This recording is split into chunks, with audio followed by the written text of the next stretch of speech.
All right. So there's the chat. I expect to see y'all pumping in here. Here we go. Got my dog Dion on first. All right, let's go. Let's go. Here we go. So the floor is yours for the rest of this time being. Appreciate everybody that's been in here, everybody that's in the chat. If you enjoy this show, hit the like button, hit the subscribe button. Saw some people saying that this is their favorite 49ers show. I love that. I love that. Appreciate y'all, man. I'm just hearing. I wanted to make this like a radio show. This isn't supposed to be something that's like super formal or anything like that. Like, obviously, I'll come on here with some topics, but I just want to come on here and just talk football with y'all. Like, man, let's just talk about the 49ers. Let's just talk about it. And that's what this platform is for. So basically a radio show. That's what this is. I should change the name 49ers Morning Radio Show. That's what this should be. This game is where Fred can turn the season around, I think. I think the defense will win this game for the Niners. It's the Jaguar. Jaguar. Jaguar. All right. I'm gonna get that right. I'm gonna get that right.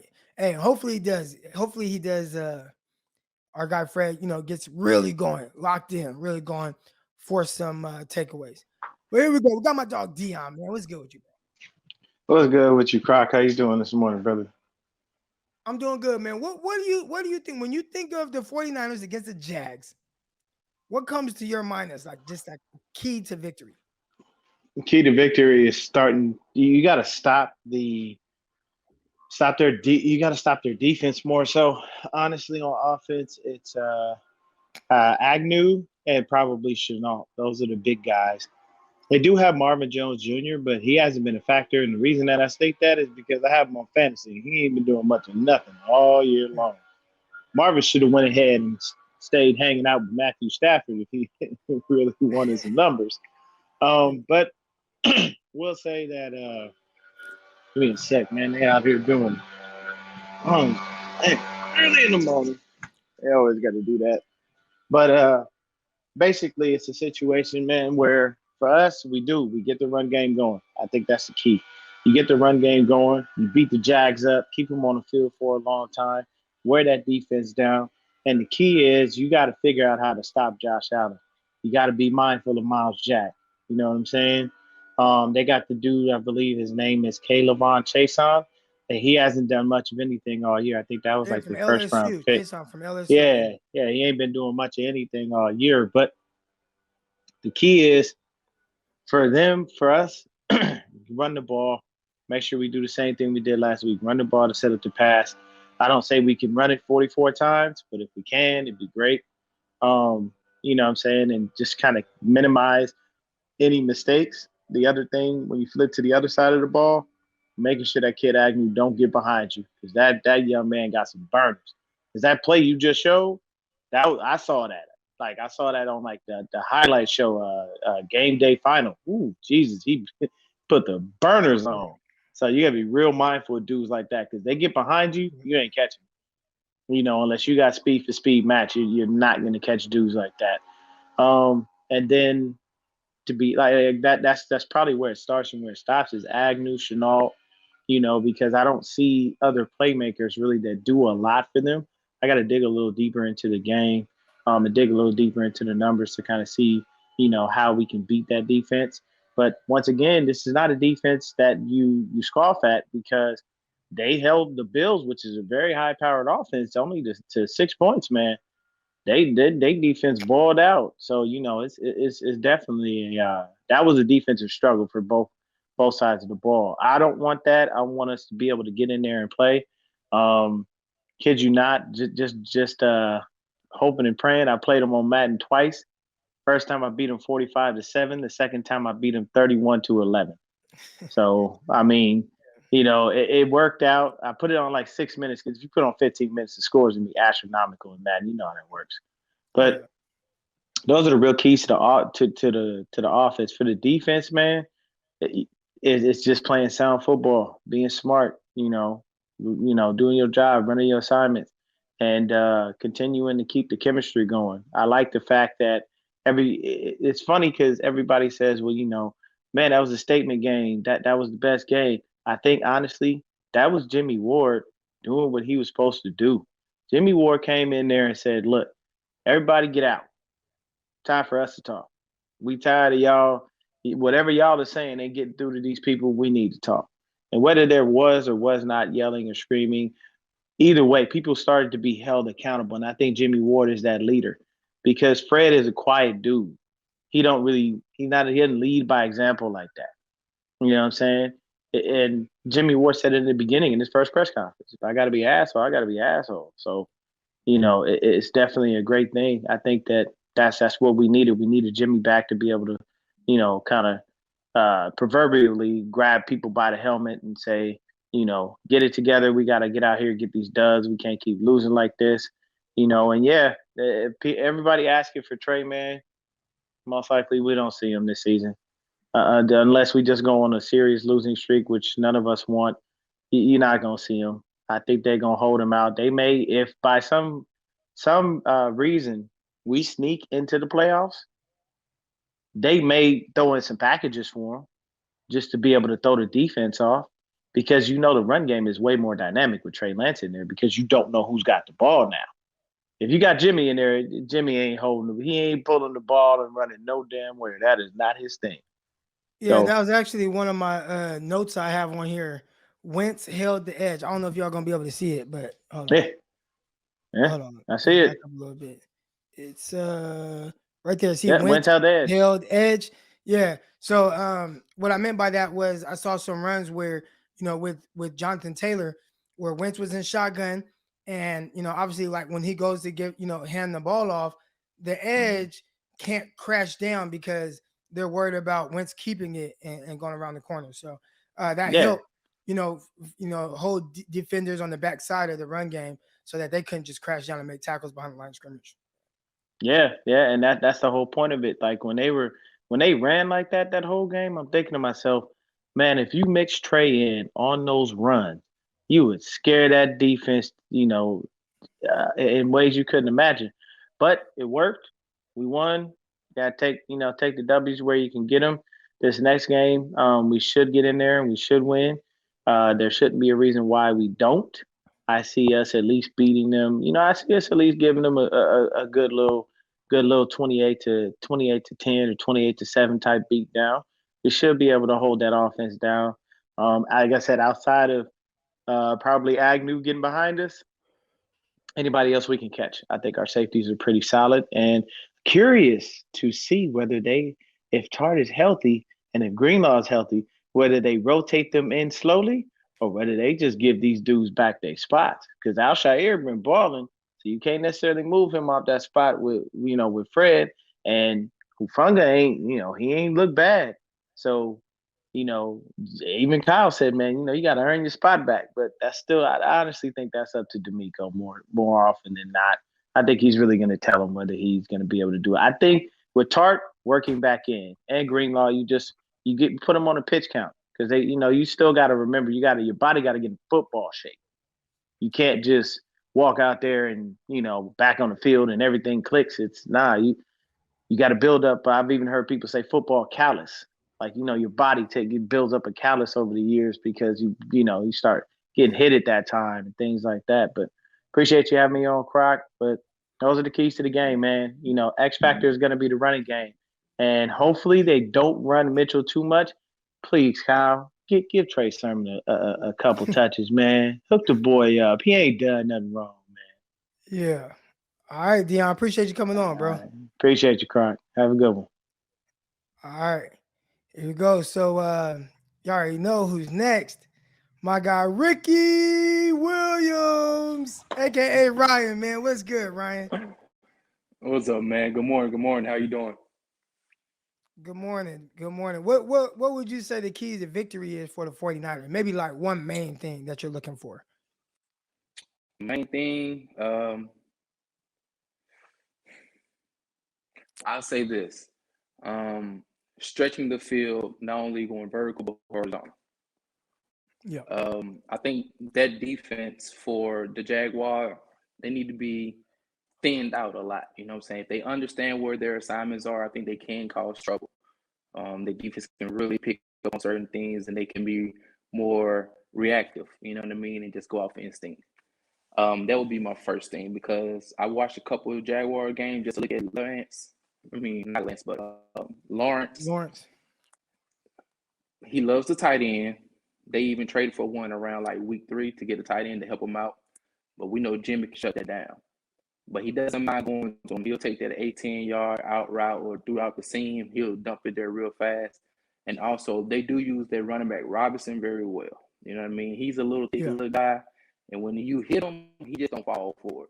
I mean, fall down. He falls forward. Like, he keep trucking them legs. So to make sure they stay sound in tackling, group tackling, run the ball, and I think we should be all right, though. Don't turn the ball over, and really just try to establish their dominance on the offensive side.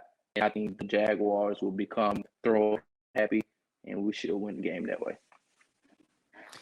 Yeah, that's what I'm looking for. I think the biggest thing is, with the 49ers, it's, who are they, right? Like, what team is going to show up? I think for a majority of this season so far, right? Still kind of early, barely past midway point in the season.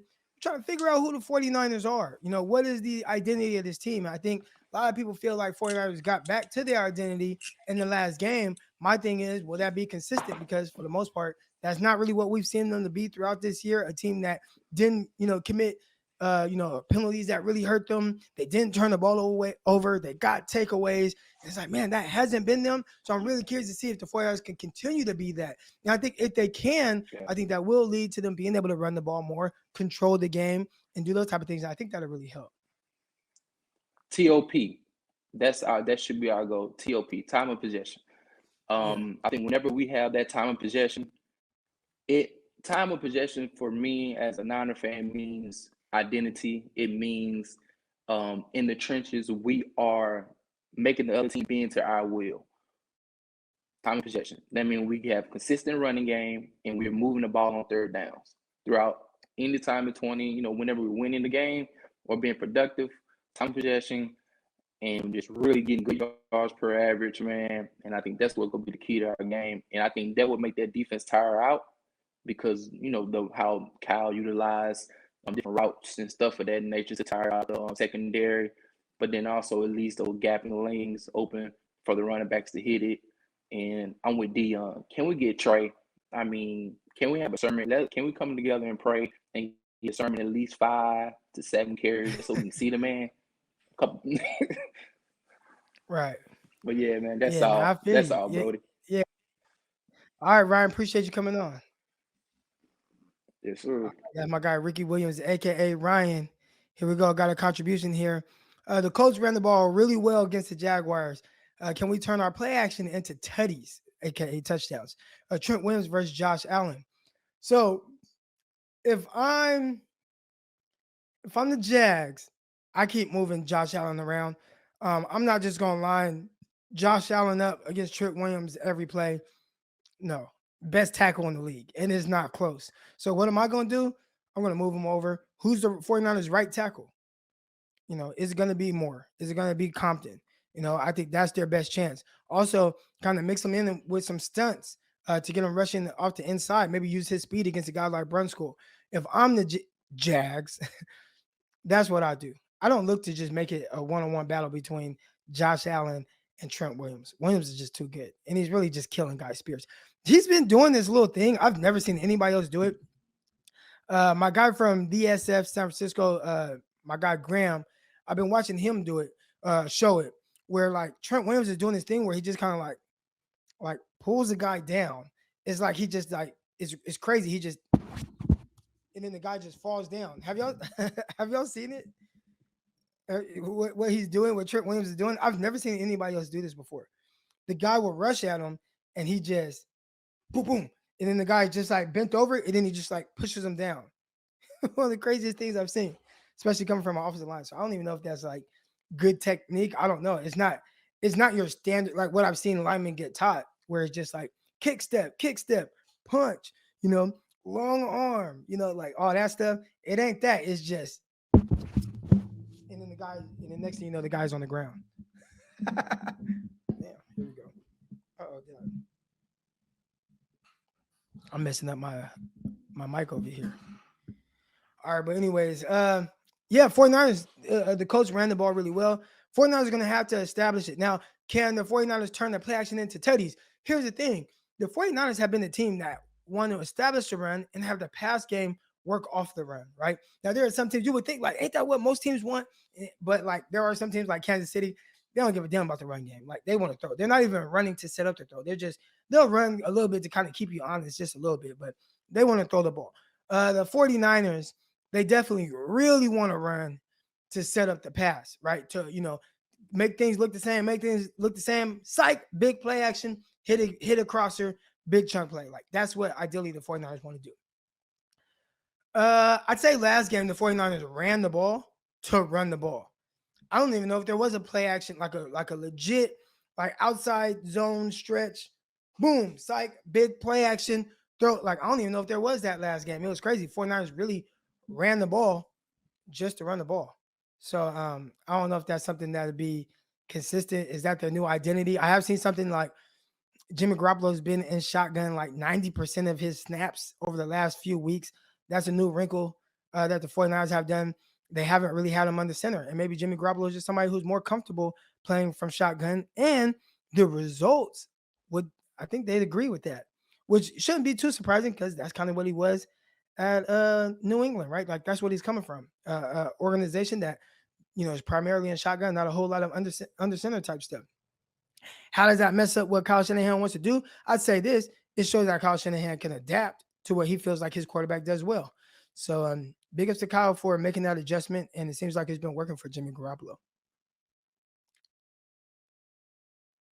Here we go, my guy, Darius. What's good, Darius? Hey, top of the morning, Niner family. Top of the Going morning, on, yes, man? sir.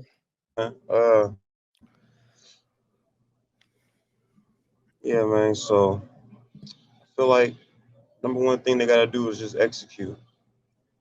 That's it. We've seen them execute perfectly against the Rams. I do feel that was a little bit of a unicorn game as far as we had a Rams coming in that was they was missing one of their receivers in Woods.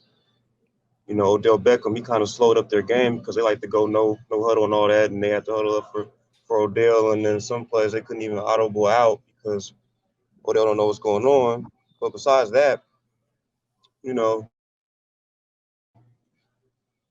was 5 for 5 on third down conversions, ran the ball excellent, defense, no pass interferences, and so I feel like that's the key. If the Niners want to win, it's just about playing clean games. Like when we lost to Green Bay, we wasn't playing clean game. When we lost to Seattle, that wasn't clean. Even when we lost to Arizona, we went to Arizona and Trey had us in it. But the penalties and all that, pass interferences, those are they really psych you in the stomach, for lack of better words. You know what I'm saying? Knocks the air out of you. So I feel like if our boys can get out there and just execute, because they got it. I was watching the Mic'd Up episode with Trent Williams, and I love seeing that kind of stuff. 'Cause I like to see like the chemistry that they have and how they interact, and I can see the real genuine love. Like these dudes they're really in it. You know what I'm saying? Like they're losing, but it's not a team that's out there just like whatever. You know what I mean? Just give me my check. Like I'm done with this. Like they're really fighting out there. And I watched the interview with Daniel Brunskill, and he was talking about Trent, Lincoln, and Alex. Those are the leaders, and they go to Mike's house and they get together and they watch film and they practice at Mike's house. You feel me? And it's like it took me back to them high school days. You feel me? Shout out Delta Kings. You know what I'm saying? Amos Alonzo Stagg. You feel me? Yes, Dad. 209. You know about that? Yeah, man. You know what I'm talking about. But took me What back year to were you those at days when we Stag? used to practice. I was there from 2001 to 2004. Okay, so you was there with my brother Donald Salter. What, DJ? That's my boy. You crazy? Come Yeah, on, man. That's my boy, man. my best friend. Like my shoes. I mean, we was on FaceTime last night for Right. let's see how long, Curtis man. Phillips and all them. Come on, man. Yeah, Donald. Yeah, that's my So, brother right there. He done been out here kicking it with me out here in the South. Yeah, we is was that talking about right? planning a little. I'll be out there for Christmas, but we was talking about doing like a little Christmas little getaway at a cabin or something. But yeah. But anyways, go ahead. That's right. Yeah. So so Donald was there too. So we get together on the weekend. You know what I'm saying? We get our pads and we put the practice in, put the work in, and so that's the kind of feeling that I got from them. Like, man, these dudes, like win, lose or draw, like they're not giving up on us, and I'm not gonna give up on them. You know what I'm saying? He was talking about how Jalen and Tom Compton is getting better. I found it kind of interesting though. He didn't say nothing about Banks. No mention of Banks. So it's like that was kind of like, damn, you feel me? But other than that though, it's like I see a team that's. Go ahead. No, go ahead. Yeah, other than that, I see a team that's really they down for one another, man. Like I was like I said on the Trent when he was mic'd up, they was talking about, I love you, whoop whoop, and it's just like, damn, bro, like our boys are really out there trying to play, man. And I feel like we can get past these next two games. I really do, in my heart, feel like we could beat Seattle, and the test will come when we see Tennessee. But I honestly feel like Jags, Vikings, and Seattle, those are winnable games. Like we should come out of that if we play a clean game and just don't do nothing, to shake the momentum, man, because that's really what's been doing it. And I'm still going to advocate for Josh Norman. I know he's been messing up. He's the main one that be getting the PIs and all that. But if they could just hold that down, because last game was straight, man. Last game was straight, and we need that every game. We need those executions we just need it. So yeah, that's what's my take on it for the victory, man. And I think you're on to it, man. I think most people would say too, if the 49ers can play like how they played last game, then they'll win. Like not just this game. I mean, they'll win a bunch of games, right? Like it was mistake free. They took the ball away. They executed. They got the run game going.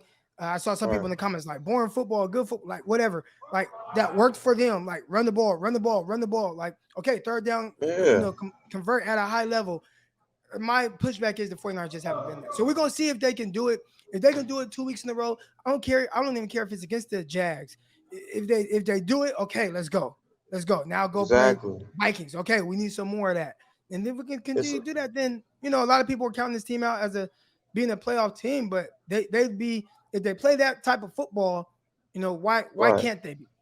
That was the vision that Kyle had when he was talking all that Super Bowl run stuff. That I seen it that night. I said, okay, yeah, I understand what Kyle was talking about. I see what Kyle sees in them.